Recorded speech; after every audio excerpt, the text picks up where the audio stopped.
Maayo buutan ka nga sulugoon. Sanglit kasaligan ka man sa gagmayng mga butang, piyalan ko ikaw sa napulo ka syudad. Ang atong Ebanghelyo karong adlaw nagtudlo kanato nining usa ka importanteng butang kabahin na sa kinabuhi nato. Nga ang tanan nga anaa kanato mga gasa nga hinatag sa Ginoo.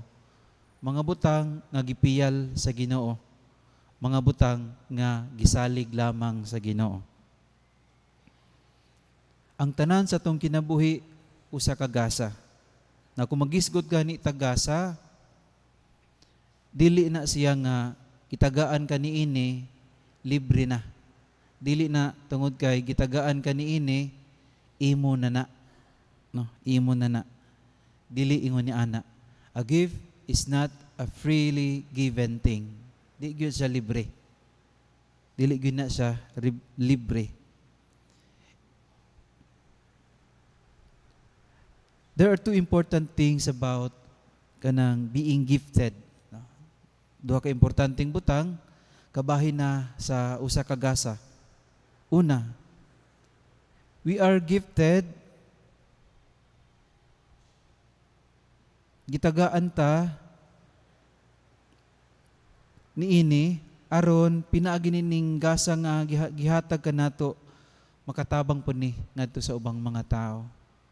Kana bang gigasahan ka aron ang maong gasa mamahimo pong gasa ngadto sa ubang mga tao. Manang it is not a freely given thing. In every gift there is always a corresponding responsibility sa pagdawat ni ana. Sa pagdawat nimo sa maong gasa kinahanglan responsable pug ka sa pagdawat sa maong gasa nga ang maong gasa mamahimo pong gasa ngadto sa ubang mga tao. Dili gina pwede nga kitagaan ka niini kanang imo na libre na kundi ang matagasa nga gihatag nga na kanato adunay nagpaluyong responsibilidad niini nga ikaw gigasahan niini aron kining gasa mas mulambo, mas mudaghan aron mas mahimo pa siyang daghang gasa ngadto sa uban. Dili kini gasa para lamang sa kaugalingon nato kundili gisaligan ta sa maong gasa aron pinaagi nato ang maong gasa mapaambit, mapadaghan aron mahatag pud ni ngadto sa uban. Munang ang gasa usa ka responsibilidad nga gihatag kanato. Ikaduha, dili tungod kay gasa ni libre na ni or gasa ni imo na ni. We are not only called to be responsible, but also, kita nga nakadawat sa maong gasa, we are also called to be accountable sa pagdawat niya ng gasa. When we talk about accountability, kung giunsa or naunsa na ang gasa nga gihatag diha kanato. Nga sa pagdawat nato nini kinahanglan accountable ta sa pagpatigayon niini. Munang sa katapusan, makigatubang gihapon ta sa naghatag niini. Siyempre, ikaw nga nihatag og gasa ngadto sa uban, di ba mangutana man jud ka? Hala ka, friend. Di ba gitagaan man ta kag kalo miaging tuig, friend? Wala lagi ko kakabantay nga imong gisuot-suot. Di ba mangutana man gyud nang naghatag? No? Naunsa naman ang kalo nga akong gihatag nimo? Giunsa man nimo ang kalo nga akong gihatag nimo? Dili lang siguro kalo, mga sinina pa. Di ba kanang mahatag ta, mangutana man gyud ta kung naunsa na or giunsa ang gasa nga atong gihatag ngadto nila. Dili na nga manumboy ta or mangwinta ta, kun dili malipay man gyud ta. Malipay man gyud ta kun gigamit ba gyud ang atong gihatag nga gasa. No? Munang ikaw nga gitagaan kinahanglan accountable ka niini. Kung giunsa na nimo or naunsa na ang maong gasa. Last 2014, I was ordained as priest. Dayon, yatong panahon na, gigasahan ko og motor ni Father Longkoy. Katong iyang personal nga motor, XRM 110 nga katong motora to, upat na kapari ang nanag-iya adto. Una si Father Montano, gibaligya ngadto ka pang Father Andog, dayon gibaligya ngadto kang Father Lungkoy, dayon ako ang last nga nakaangkon atong motora. Gasa to, gift to ni Father Lungkoy sa ko ang ordinasyon kay para sumala sa giingon niya, tagaan ka nako ning motora aron dili na kamo palit og lain pang motor para nadayon kay magamit. Sa pagdawat nako atong motora, although aduna ko'y magipanghimo nga modification adto, kagasto ko ginagmay, pero mananghid jud ko kang Father Lungkoy, kugaw. Ang imo ra bang gihatag nga motor gaw kay akong giusab. Ang imong gihatag nga motor kay akong gi-modify gaw. Akong gipangilisan og dagko nga ligid, akong giilisan ng bor para makusgan siya. Kinanglan makabalo gihapon siya. Tungod kay iya man tong hinatag. Kinanglan makabalo siya sa estado sa motor nga iyang gihatag. Tungod kay hinatag man to. Gawas kong pinalit nako to. Ako'y magbuot sa motor pero kana lagi kay hinatag na accountable gihapon ka ngadto sa naghatag ni ana. Manang sa kadugay nga panahon atong motora niabot gyud ang panahon nga kana bang dili na sa angayan nga gastuan tungod kay mas mandako ang imong maintenance kaysa sa imuhang pagpaayo ngadto niya. Matong daghan kayo ang gusto mo palit adto kay di mo po na ako tumagamit din sa katedral. Tumuturo pangbukid man to. Di na ako tumagamit din Daghan ang mopalit pero dili na ako ibaligya. Kay nga naman ako tong nadawat libre. Ngano man to akong ibaligya. Nga wala man ako to gipalit. Libre man to nga dawat. Mas okay pa ko nga ihatag tong motora tungod kay kato hinatag pud to. Bisan tuod wala na sa Father Lungkoy pero accountable gihapon ko sa maong motor tungod kay hinatag to. No? Kinahanglan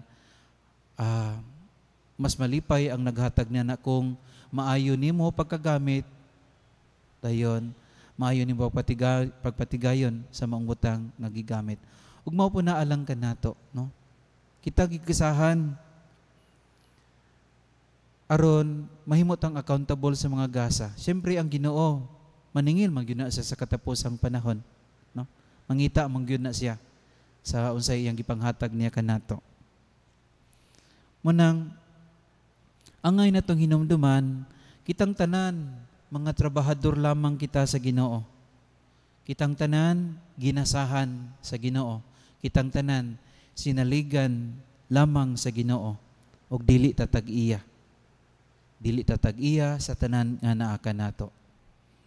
We do not have absolute claim over things na naa nato.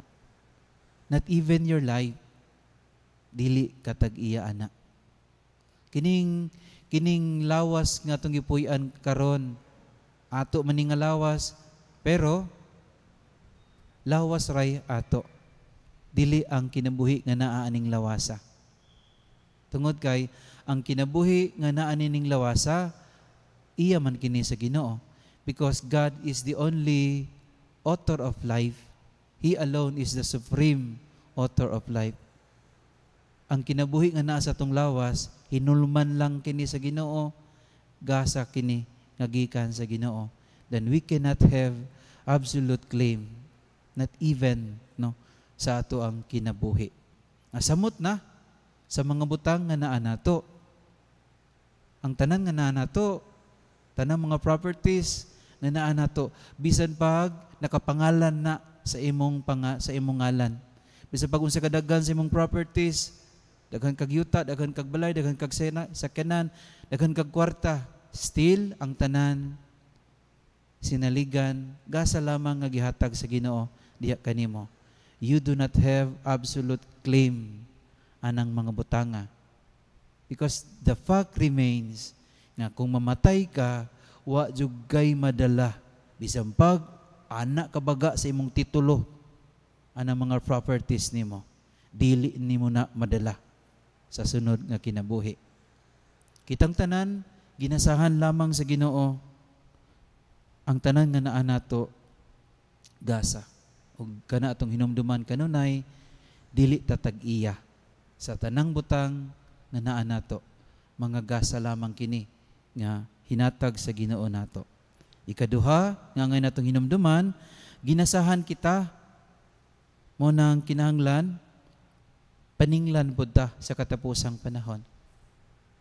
Na kinahanglan mahimo tang responsable sa gasa nga gihatag kanato sa Ginoo ug dili lamang mahimong responsable kay paninglan man ta mangutana man gyud ang Ginoo giunsa nimo pagpuyo ang imong kinabuhi dito sa kalibutan.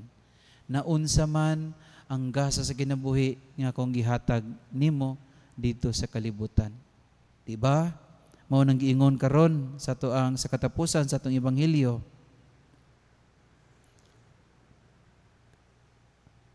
Ang duha nga sulugoon nga gitagaan niya og 10 ka kwartang bulawan, ang isa 5 ka kwartang bulawan, ni atubang og niingon, "Sir, nara ang napulo ka kwartang bulawan nga imong gihatag nako.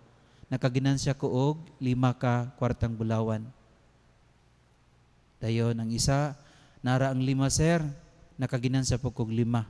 Katong isa, kay kabalo siya nga istrikto yung agalon niya, iyang gihimo niya, nagpadala siya sa iyang kahadlok.